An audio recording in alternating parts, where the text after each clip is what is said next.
Le pardon peut faire grandir l'amour. Alors, qu'est-ce un vrai pardon?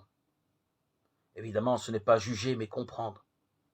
C'est effacer une faute, même si le passé ne s'efface pas. Oublier du moins quand il s'agit de fautes très graves et collectives, ce qui serait un outrage aux victimes et un manque de prudence pour l'avenir d'une nation, encore que les grands massacres de l'histoire aient été engendrés par des rancunes collectives dont il faut arrêter le cycle infernal de violence. Justifier, la faute reste une faute, une réalité à supporter mais pas à nier. C'est le cas de l'excuse qui peut être perçue comme un pseudo-pardon. Je n'ai rien à te pardonner parce que ce n'est pas ta faute. Négocier à la recherche du coupable, ce qui compte, ce n'est pas d'avoir raison, c'est se réconcilier. Ou s'aplatir, renoncer à soi. Je ne veux pas être la poire de l'autre.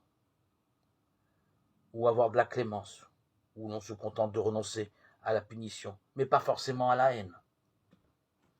On peut aussi soi-disant pardonner, en ayant de la compassion, qui est de l'ordre de l'affectif, de la pitié, en faisant aveuglement confiance, ou en embrassant le bourreau de son enfant.